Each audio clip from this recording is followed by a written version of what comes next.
deep in the misty forests of the Scottish Highlands, where ancient pines whisper secrets to the wind and narrow rivers carve through the glens, there lived a gentle fox named Finn.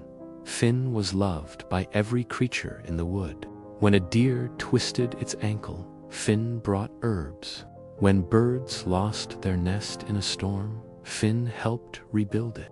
He was small, but his heart was large, and the forest felt safer because of him. One crisp autumn morning, Finn set out in search of food. He was tired of the same berries and roots every day and dreamed of finding something special, a ripe wild apple, perhaps, or even a forgotten turnip from an old farmer's field. Turnips were his absolute favorite, sweet and crunchy. As he trotted along a sun-dappled path near the river, his nose twitched. There, half hidden under fallen leaves, was the most perfect turnip he had ever seen. Joy surged through him. "I'll take this home to my den," he decided, "and savor it slowly by the firelight." But on the journey back, disaster struck. Lost in happy thoughts, Finn didn't notice the slippery moss along the riverbank. His paw slipped, and he tumbled toward the rushing water. In a panic, he clawed at a hanging root and saved himself, but the precious turnip flew from his mouth and splashed into the current.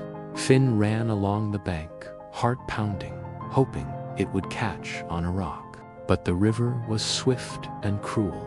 The turnip vanished beneath a roaring waterfall, gone forever. Exhausted and heartbroken, Finn had no strength left to forage again. He just wanted the comfort of his den, a cozy cave tucked into the hillside, warm and safe. But as he approached the entrance, a chill ran down his spine. A strange shadow flickered inside. Trembling, he called out, "Who's in my home?" Silence. He tried again, louder, "Show yourself." Then came a voice that shook the stones, a deep, terrifying roar that echoed through the cave. "I am the beast that shatters stag antlers and crushes bears to dust." Finn's legs went weak. "How can a fox like me fight something that powerful?" he whispered. Just then, a badger named Brody passed by. Finn begged for help. "There's a monster in my den." Brody puffed out his chest. No creature dares challenge a badger. He marched to the entrance and barked fiercely. But the same booming voice thundered back, "I shatter stag antlers and crush bears to dust." Brody's fur stood on end. He muttered an apology and scurried into the undergrowth. Next came a wildcat, sleek and fearless. Finn had once shared his food with her during a hard winter, so she agreed to help. She hissed and snarled at the cave mouth. Again, the dreadful voice echoed. The wildcat's ears flattened, and in a blur of stripes, she vanished into the trees. Word spread quickly. A massive stag arrived, antlers wide and proud. "Who dares threaten the king of the forest?" he bellowed. The voice replied, "Come closer, and I'll shatter your antlers like twigs." Even the great stag turned and bolted, crashing through the bracken. Finally, a huge brown bear lumbered up, the mightiest animal for miles. Finn, now hopeless, explained everything. The bear roared so loudly the birds fled the trees. But when that same terrifying echo answered, "I crush bears to dust," even the bear's courage failed. For the first time in his life, he ran, heavy paws thundering away into the mist.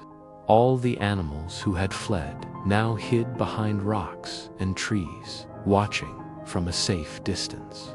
That's when a tiny hedgehog named Isla waddled forward. "May I try?" she asked softly. The others almost laughed. "You against that monster." But Isla just smiled. "I'll try anyway." She hopped to the cave entrance and called in her small, steady voice, "Who's hiding in there? Come out and face me." For a moment, silence, then the voice answered, weaker this time. Isla took another step. I said, "Come out." Something rustled inside. Slowly, fearfully, a tiny creature crept into the light, a little vole, no bigger than a pine cone, trembling behind a pebble. The echo of the cave had turned its squeaky voice into a monster's roar. The watching animals stared in disbelief, then burst into relieved laughter.